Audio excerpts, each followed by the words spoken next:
This is Bedtime Stories, Grownup Edition, Love and War, the introduction. When we left off with Queenpin 2.0, the round table had ended and Donovan was headed to treatment and the Queen Mother had ended his relationship with Rennie. Stephanie was headed home to face Corey and Kari. She learned that Corey was moving out of her estate. Rennie had decided to take the Queen Mother up on her offer. She'd be heading to college and leaving the ball in Donovan's court to pursue her if he so chose. Selima, realizing that Wise was not just another man looking for a come-up, swallowed her pride and called him. And True and Big Wood chose the life and each other. In essence, they chose love and war. And if you watch the short story Aftermath, then you know why the Queen Mother re-entered the game, becoming the Queenpin again. A year and a half has passed, and a lot of things have changed, but some things are still the same. When the supervising agent, Fred Acevedo, hung up the phone, he had no idea how he was going to handle this situation. This wasn't something that you communicated to a parent over the phone. Quincy Anders St. James IV, also known as Q, was a rookie by the Federal Bureau of Investigation standards. But he wasn't new to law enforcement, nor was he new to child abductions. For the last year and a half, Q'd been working undercover for the FBI's Dallas branch, using the private investigations firm that he co-owned with his best friend and brother LJ, where Q had been primarily responsible for investigating a number of federal missing or abducted child cases, which allowed him to openly work for legal guardians and non-custodial parents who were trying to find their missing children, while working for and using the resources of the FBI. Supervisor Fred Acevedo was a parent himself, so he always advised those under his command to provide their children's teachers and nannies and anyone who was responsible for the care of their children his direct phone number in case of emergency. Doing so served two purposes. One, it ensured that if there was an emergency, they would always get a person on the line immediately. And two, it ensured that if there was an emergency and any of his agents were in the field, undercover, or otherwise unavailable, they'd get the information about their children as soon as possible and not have to rely on a voicemail. This wouldn't be the first time that he'd received a call from a school about one of his agent's children being kidnapped. But this would be the first time that he'd ever seen a situation like this one. He picked up the phone and called Q and said, "St. James, I need you to meet me at the Dallas field office." "No problem. I'll be there in 2.5 hours. See you then." Q, used to having his supervisor fly into town last minute and without an explanation, didn't even ask any questions. He had no idea that his daughter Melissa had been taken. Donovan Anthony St. James was only under the water for maybe 30 seconds, if that long. But for him, it felt like forever. His entire life flashed before his eyes while he was under that water. And he played it all back. The time when he was distracted with his high school girlfriend Moni while his deaf baby sister Anya was being assaulted, betraying his older brother Q by sleeping with his fiance or ex-fiance, taking the lives of several men in an effort to save the woman that he'd been pursuing, Maribel Lopez, the daughter of one of the most infamous crime lords in the world. All of the lives that he took in the Dominican Republic when he was attempting to rescue his two children, and in retribution for the unaliving of his baby mother, Veronica. Unaliving and hiding the body of Christian Daniels to protect his baby sister Anya from a second assault. All of the pain that he'd caused the people that he loved and who loved him during his period of bipolar mania, after Veronica abducted his two children, one of which was not her child. Donovan had mishandled just about everybody in his family, and then started an ill-advised affair with LJ's baby sister Rennie. And the thing that weighed on his conscience the most was disappointing his mother and his deceased father, Pops Andy, by vying to replace his Uncle Nigel as the head of the St. James family. For the past year, Donovan had been successfully running his construction and architecture firm. After spending nearly 6 months in a treatment facility, getting his mental health in order, dealing with the pain, the trauma, and all of the things from his past that were contributing to his most recent episode. He'd done just about everything he knew how to do to make things right with all of the people that he'd hurt. Everybody from his mother, his brother, his sister-in-law, his ex-girlfriend Maribel, and Miss Bernie, a close family friend and the aunt of his baby mother, Veronica. He'd put in the work to reestablish those relationships. But while all was forgiven, it couldn't go back to the way that it was. And while he knew beyond a shadow of a doubt that Maribel was the woman that he wanted to spend the rest of his life with, it was clear that she was standing on business. She meant what she said when she told him not to double back and not to make any attempts to come barking up that tree again. The only thing that he could even think to do was turning out to be nearly impossible. Find Rennie, apologize for dragging her into all of that, ensure that she was okay, mentally, emotionally, and spiritually, and then pray that Maribel would recognize that he was serious this time. But something happened while he was under that water. His mind was the clearest it had ever been since he was a teenage boy. He'd finally, truly, turned it all over to God, and he realized that he was going to be okay, whether Maribel gave him another chance or not. And he also knew that his children needed him, and his mental health was way too important for him to allow himself to continue obsessing over getting her back. He'd done enough of that over the past year. So when Pastor Corey lifted him up out of the baptismal pool and said, "Welcome to the family. How do you feel, D?" Donovan looked around the empty church because he hadn't invited anybody. This wasn't for show. It was serious to him, and he didn't need any witnesses. He looked at Corey and said, "Like $1,000,000, bro." When Pastor Kim's flight from Denver to Dallas landed, she still hadn't made her mind up. What had originally seemed like a no-brainer had got significantly more complicated. A little over a week earlier, she'd been approached in Denver by Stephanie Catalina Spencer Taylor, the ex-wife of Pastor Corey Taylor. And when Stephanie initially told her that she'd been keeping an eye on her and she was well aware of her intentions with her ex-husband, but she conveniently left off the preface ex, Kim was determined to make CT aware that his ex-wife was stalking her and trying to run interference between the two of them in their budding relationship. But since then, there had been some new developments. For one, during one of her late-night conversations with CT, when she asked him about the prospects of him moving on, he told her that he divorced his wife so that she'd be free to do whatever it was that was on her heart. But he was still committed to his vows. He was free by man's standards. But according to God, he was still Stephanie's husband. And since that conversation, she'd seen Stephanie everywhere. She went to the grocery store to get some sanitary products, and there was Stephanie in the aisle. She went to the farmer's market to get some fresh produce, and there was Stephanie next to the watermelons. She went to the gynecologist to get on birth control, and there was Stephanie in the lobby. She preached a sermon the weekend before because Pastor Tanya and Pastor Stephen were on their anniversary vacation. And in the third pew was Stephanie. And after church, she went to brunch with some of the mothers from the church, and there was Stephanie. One of the mothers had invited Stephanie to come with them to brunch. And while approaching the baggage claim and replaying all of this in her mind, she looked up, and there was Stephanie. She said, "This is getting out of hand, Stephanie. If I wasn't a woman of God," Stephanie said, "the only thing that you would be is under the ground already. You need to be glad that I respect your position.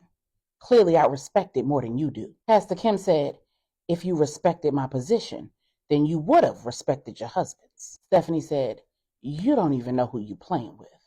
And that's another reason why you're not already under the ground, sweetheart."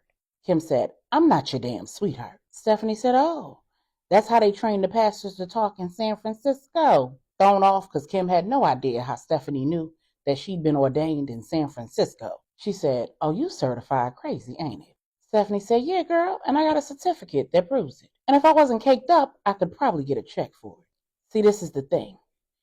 Everywhere you turn, everywhere you look, I'm going to be right there until you fall back off my husband. Pastor Kim said, the last time I checked, you and CT are divorced. You signed the divorce papers with no contestation. You gave him everything, even your daughter. Stephanie said, and that's where you're wrong. Loud and wrong. And you need to be careful. Tread lightly. I am not the kind of woman who you want to play with when it comes to her child. Pastor Kim said, well, from what I hear, Stephanie said, I don't give a what you hear. It need to stay between your ears, and it better not ever come out of your mouth. I was going to say that you could play with me about a lot of things, but the truth is you can't play with me about a damn thing. Least of all, my kid. Pastor Kim said, I thought that all was fair in love and war. Stephanie said, well, I don't play or fight fair. And if you don't fall back, they're going to have to identify your body using the serial numbers on that silicone in your chest. Benjamin Woodrow Stevens Jr., also known as Big Wood, Woody, and Lil Dro, was sitting at a hotel bar in New York City. He just finished reading a nasty text message from his girlfriend, True Joy Burton. He licked his lips and responded, I got you, little mama. Then he ordered a double shot of 1738. Feeling someone approach, he looked over his shoulder and saw Samuel Baptiste, the former head of the Baptiste crime family. He'd been temporarily replaced by his older sister, Bella St. James, the Queen Bee, and his only daughter Selima was currently in training to become the Queenpin herself. He was enjoying his retirement. He'd also been enjoying his developing relationship with Big Wood's mother, Miss Charlotte. Miss Charlotte had divorced Big Wood's father, Big Dro, 9 months earlier, and Big Dro was none too pleased. He was serving a life sentence in prison, and to everybody's surprise, his parole was approved. During his very last conversation with Miss Charlotte, Big Dro said, so, you want me to believe that this was all your idea? That there's not some man whispering sweet nothings in your ear and making you promises that he can't keep? He done put a damn battery in your back and you trying to leave me high and dry? To which Miss Charlotte replied, high and dry my behind. Negro, please. I visit you once a month. And every other visit, there's a woman sitting in that seat. I stopped coming up there for conjugal visits a long time ago. And you haven't even batted an eye, because clearly somebody else has been taking care of your needs. You have never been a one-woman man. You and I both know that. But for these 30 plus years, I've absolutely been a one-man woman. I loved you, Big Dro, and loyalty runs in my family. But there hasn't been anything between you and I for a very long time. Big Dro said, that may be the case, but I ain't no damn fool. I know it's a nigga out there sniffing behind you. And you may not have gave up the drawers yet, but I'm sure he making them wet. I'm gonna get out of here. And when I do, I'm gonna see both of y'all. When Samuel finished bringing Big Wood up to speed about all of the drama that Big Dro had been bringing to him in Charlotte's lives, he said, listen, you know that I can handle this myself, right? But out of respect for you and your sisters, I'm bringing it to you with the hopes that you can rein your father in. Make it clear to him that this isn't a beef that he wants. I plan to honor the commitment that I made to your mother very soon. But before I do that, I need to make sure that your father's not going to continue to be an issue. Showing up at your mother's house, banging on the door all hours of the night, it has to stop. Calling her phone back to back has to stop. Sending threats on the streets definitely has to stop. I've been keeping the wolves off him, but I won't be able to do that for much longer. I've retired, but I'm still a boss in these streets. My name alone holds weight. I don't even have to lift a finger, and your father will be a memory. And you know that's not a threat. Big Wood said, oh, I know. And quiet as it's kept, I'll hurt him first before I let him hurt my mother. She didn't tell me anything about these shenanigans that he's been pulling. Had I known, I would have addressed it sooner. Say less. Then Samuel's phone rang, and on the other line was a voice that he hadn't heard in a few months. The man on the other line said, you and I need to have a sit-down conversation. There's some things that I'd like to discuss with you. Samuel said, and why should I avail myself to do that, Wise? Wise said, because I want to marry your daughter. and I need your permission to do that. Samuel said, now you know I'm a busy man and I don't have time for games.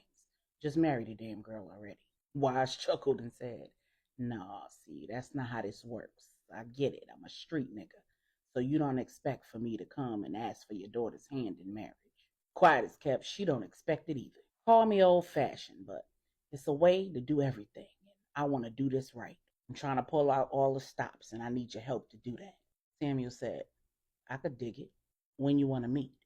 6 months earlier, the entire family had moved into the family compound in Denton, Texas. And by everybody, I mean Q and Angela and their 5 children. 14-year-old Michael, 14-year-old Melissa, 9-year-old Angel, and 2-year-old twins, Isla and V. Mom Brenda, Angela's mother-in-law from her first marriage. Lawrence Johnson Jr., LJ, and his wife Regina, who are both the best friends of Angela and Q, and their 3 children. 10-year-old L3, 7-year-old Angelina or Lena, 3-year-old Anders, and Regina's mother, Mom Joyce. Miss Bernie and her girlfriend Lisa, the current chief of operations at Angela's business, Vibrantly You, Anya, Ron, and their 1-year-old son, Ron Jr. Donovan and his 2 5-year-olds, Baby Bella and Baby Chance. Pastor Corey and he and Stephanie's 2-year-old daughter, Kari. The family had agreed that it would be safer for those who decided that they would not be a part of the life to live at the compound in Denton,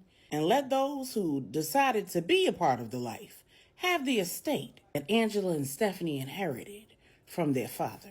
Both properties were properly secured, but with Q working for the FBI and Corey being a pastor, they figured that this would be the best way to keep the heat off of the legitimate members of the family and their legitimate businesses. And it would also be the best way to keep their children safe. So while there was plenty of room on the sprawling property that Q had custom designed and built in Denton, the Queen Mother, Selima, Stephanie, Big Wood, and True was staying at the estate. True and Big Wood had the 2-bedroom mother-in-law suite. The Queen Mother had the guest house, which provided her more than enough room to entertain and have her grandchildren over. Selima and Stephanie each had their own apartments in wings of the main house. Wise was a legitimate employee of LJ and Q's firm.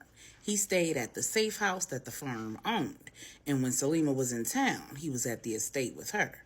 And the only person who didn't have a space in Denton or at the estate in Dallas was Rennie.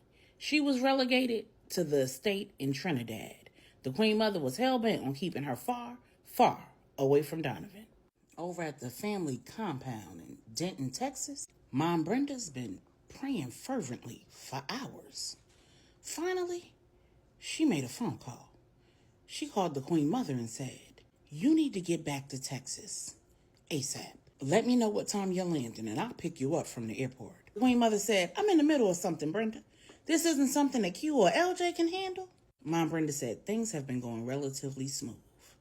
Right up until last night, when Angela and I both woke up from really concerning dreams. And Angela's was just downright frightening. Now Q told us that there was nothing for us to worry about. But I know in my bones and deep down in my spirit that there is something seriously, seriously wrong. And all hell is getting ready to break loose. We've discussed this before. Melissa got the gift, honestly. It runs in the family, on both sides. And Angela has the gift too. She's just been suppressing it for a very, very long time. But when there's something serious going on, it awakens in her. And even she can't help but listen to it. Something diabolical is underfoot. And we're going to need all hands on deck. Get home now. The Queen Mother asked, should I come alone? Mom Brenda said, no. You're going to need to bring everybody. The Queen Mother hung up the phone and turned to True, Selima, and Marley and said, gas up the jet. We need to head back to the States. And I need a team in place at the estate before we get there. Then she looked at True and Selima and said, I guess you two will be seeing your men sooner than you promised. But it won't be for love. It looks like we're going to war.